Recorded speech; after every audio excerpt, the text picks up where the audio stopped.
by video conference, we have Caro Swanson, who is part of the Equally Well New Zealand movement. She's a consumer perspective, or brings a consumer perspective.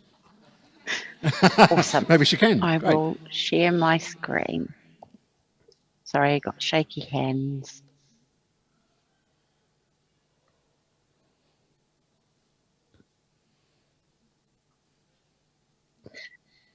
Hello. I would like to start off today by acknowledging the traditional owners of the lands. I would like to pay my respects to the elders, both past and present, and all Aboriginal people from whatever Aboriginal nation you may come from. Tēnā koutou katoa. Hei kai whakamarama matua oi te pō. Ko Caro Swanson toko ingoa. Tēnā koutou katoa. Oh. Whew. It's always good when something works. So I'm going to talk to you today about the view from both sides. So how did I get here? And this is a picture of me, my 93-year-old mum, my daughter and my son. So I come from a long line of people who experience mental health challenges. My views or lenses are from personal, peer, and whānau or family perspectives. Sorry, I've got papers because I'm scared I'll forget things. I've accessed services for more than 40 years. I've been on psychiatric medications for more than 30 years.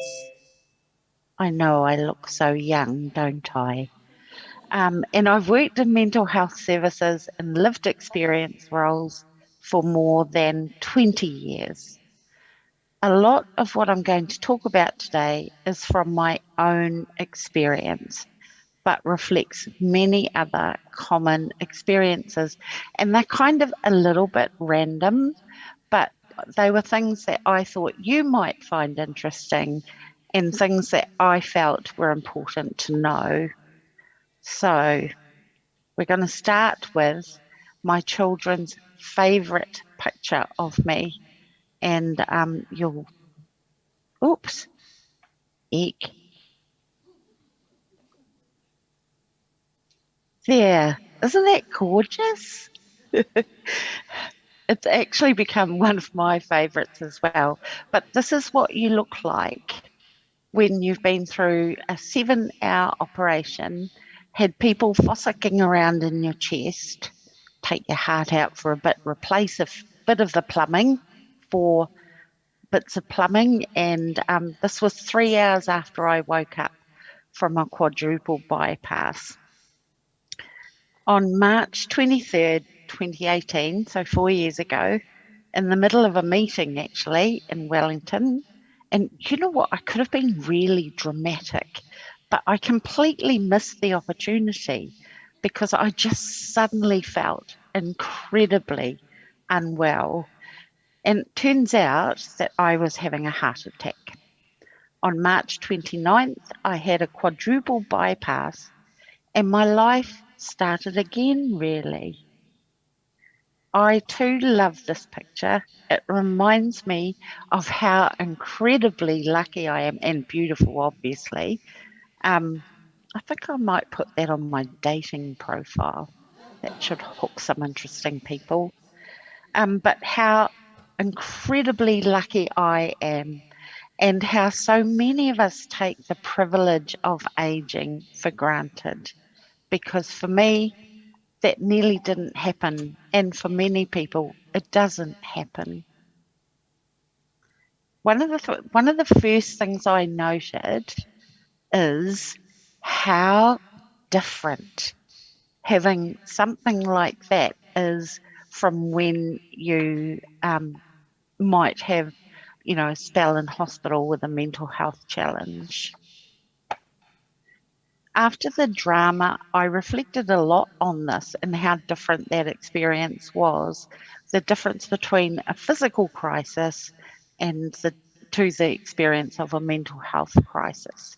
For one thing, you get a much better class of flowers. I had huge amounts of flowers and they were really big. And I remember thinking at the time, nearly dying. That is a bit dramatic, by the way. But, it's almost worth it. You get these amazing flowers and cards and contacts. The other thing that was really good was you got an immediate response for any concerns. You just had to go like this, and someone say, "Are you all right? Can we do anything? Do you need something?" And that was really awesome. But I also found that the responses to things were great because they wanted to start me on a cholesterol tablet. I'd been avoiding that for a while.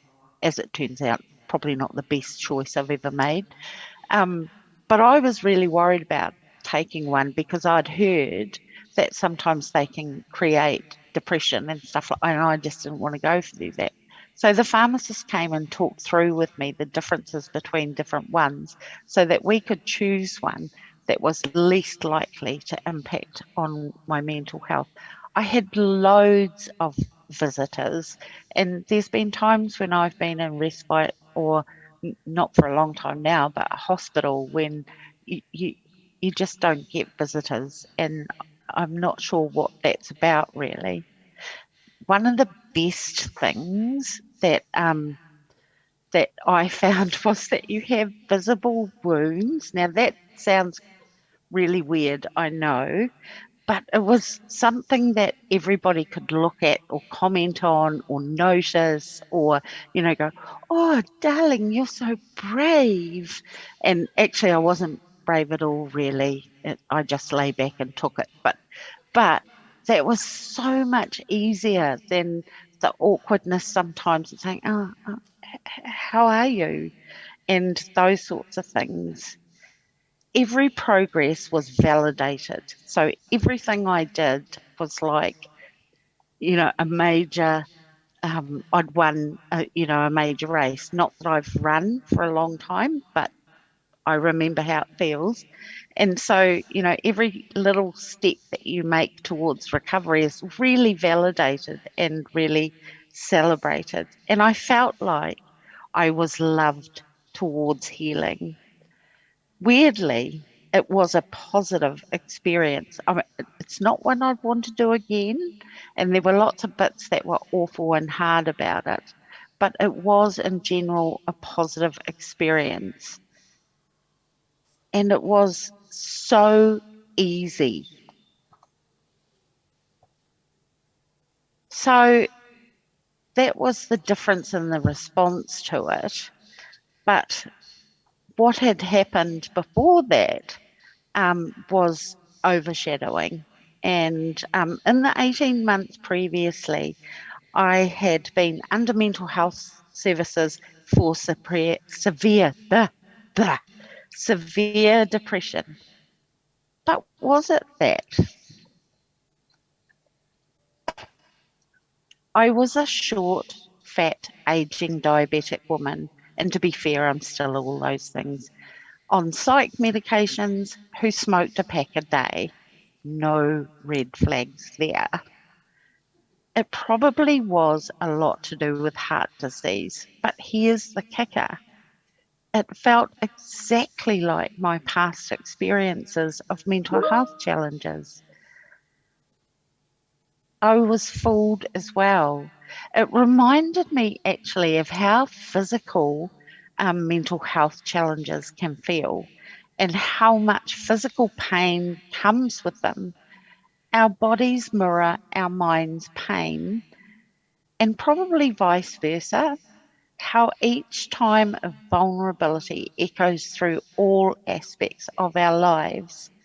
Something I've noticed since then, and this I think is interesting. Well, I find it interesting, but it's about me. I would. But something I've noticed since then is all my health concerns are taken much more seriously. And I guess I'm lucky that I went through what I did to be able to have that happen.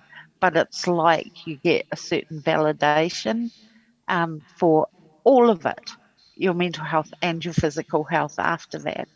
Now, I wanted to touch on this bit next because this has had a huge impact on me, and I see it in my peers as well. Not everyone, but I feel it's something really important that we don't always talk about a lot because shame prevents people from getting help, of feeling worthy of help. I had a whole pile of things going in my head around I created this is my fault, I don't deserve help. Um, there was a bit of fat and lifestyle shaming that went on around a few things. And I think that we have to take those things into consideration when we wonder why people might not seek help about things. And can I just say, for the record, I have a severe allergy to having my girth measured. Mm-mm-mm. No, no, no. We can all see that my girth is twice what many people's are. Really? Do we need to have the tape measure as well? For me, that's a biggie. I hate it and I won't do it usually because, you know, same with the scales a bit, to be fair. I really feel at times I don't want anyone to see how useless I am at living. But the thing that I guess I've learnt, it's nice to get a bit of wisdom in your old age, but is that we can't manage all this on our own and without help. We need partnerships that work across primary health, mental health, and communities. But shame can be an enormous thing that holds people back from saying what it is that's going on for them or asking for help.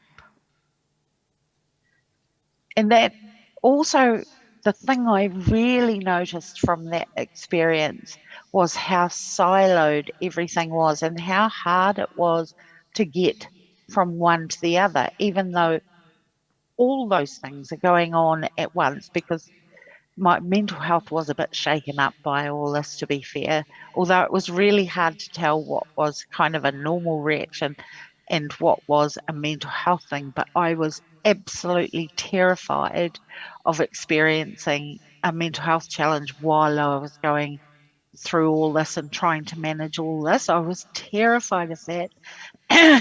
And to be able to get, you know, both sides to kind of I had to go 100 different places in 100 different ways.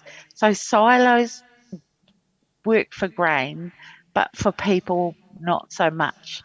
So I think a lot of what I've seen happening more is the breaking down of some of those silos. And I think you couldn't do anything better because it only, and we hear this all the time, don't we?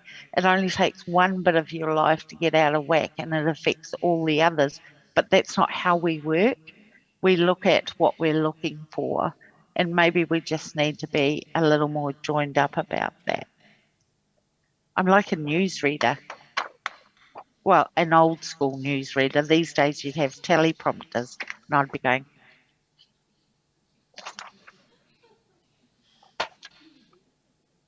So this one's about getting the help you need too. And this happens when you're in a physical health crisis, you get whipped through everything and you get to the head of the line really quickly and everything's sorted from there. But the other bits, like the healing bits, the mental health bits, everything's really hard when when you feel so dreadful anyway. And it is like that poor old elephant trying to walk through sticky mud, or it's these amazingly complicated, full, crowded, systems and places where you're not quite sure where it is you're supposed to go. So, it's really hard. They're complicated, chaotic, and overwhelming. And the responsibility often sits with us as the person, or some parlance, the patient, to be able to navigate and negotiate all that. But we are trying to do that when everything's falling apart. So I think that we need to have simpler things that are more joined up, and communities and systems that talk to each other, that don't take multiple extra steps to access. Oh, my hands are still shaking. A little bit nervous. I really like this cartoon. It really makes me laugh, um, just because of how we talk a lot about person-centered services, um, and yet we're not necessarily quite there yet, although I do believe we're much, much closer than we used to be. But if we had person centered services, then all the health aspects would be situated around the person, not in 25 different buildings in 25 different suburbs. And well-being for all of us is a team effort. Participants come and go around the person and their family as needed. The missing part now is the joined upness. That is a proper word. Actually, it's not. My spell check was not happy with that one. Between mental health, addiction, physical health, family, communities, and hopes for a better future. I wanted to touch on where we got to. Well, you may have heard of this thing, COVID-19, but there's been some huge learning and work done around the experience of COVID, and for people who experience mental health or addiction issues. We have a lot of the things that makes getting COVID really dangerous. And in New Zealand, we have managed to create um, people with those experiences as priority populations for things like the new antivirals. And I think it's about 5 weeks ago now, I caught Omicron. I think it probably was. And this was like, it was such a big deal because this was what I had been terrified of happening for the last 2 years or so. Plus, we spent a lot of time, just like you, at home alone and sort of, so, everything. And I was just so scared. But I had an amazing public health and primary health response. Um, I had a doctor call me every day. I had pulse oximeters delivered and some all the drugs I wanted. It sounds completely wrong, but there were things that were delivered to my home, and I felt so reassured and so supported by those phone calls and the things that happened to me that it made an enormous difference. And I there was this thing in me that just felt really valued as a person by the response. And I really hope that everybody got that response, because I got it just before we went into the really big numbers. And so they might have had a bit more time when I had it. But it was an amazing response. And it really made me think about how we respond to people in any crisis. But the very, very best thing that happened about all that, that tells me that what we're doing at the moment is exactly what we should be doing, was my friend Tui, and I have her permission to talk about this. She got COVID last week, yes. And Tui's like me. She's a not so much younger person, and but she has very, very bad lungs, and she um, gets terrible asthma. And so I was really, really concerned and worried about this. But she got managed to get the antivirals from her GP, and she started them. And within 3 days, she was testing negative, and she was better to all intents and purposes. She's still got a few little coffee things and things like that, but nothing. It was like a miracle. And those are the responses that we need to give to everybody. How am I for time, Andy?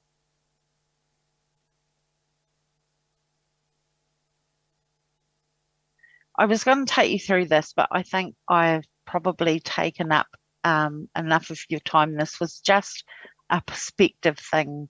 I will briefly take you through it just because it's here.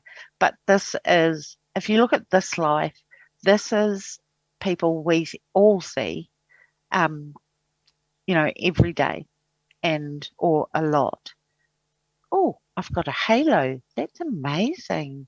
Ooh, oh.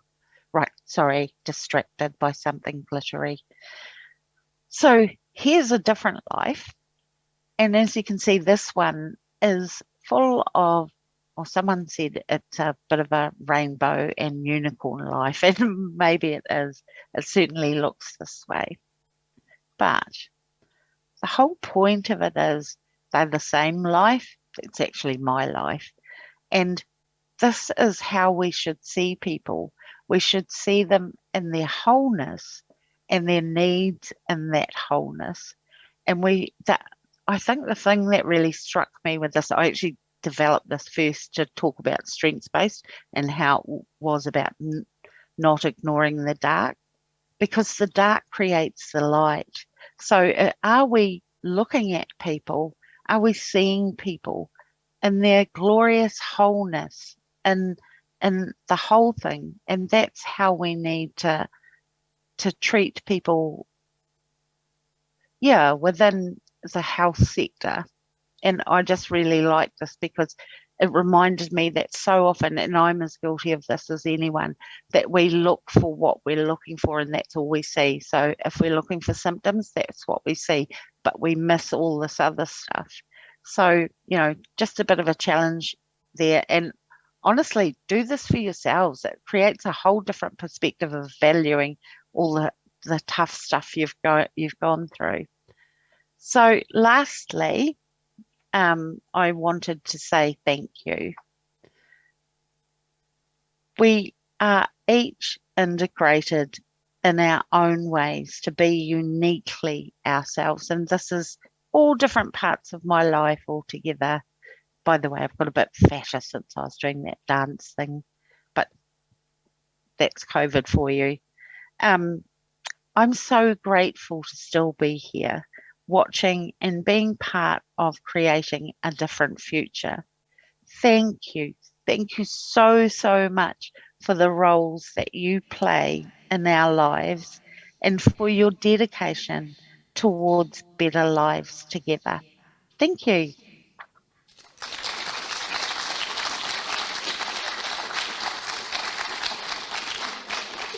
It was absolutely wonderful hearing from Caro and hearing some of those stories and slides and perspectives I can really strongly relate to.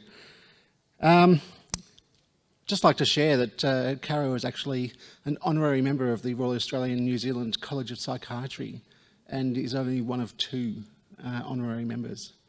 It's just goes to show just how strong the appreciation and recognition is for Caro's work, which I really applaud.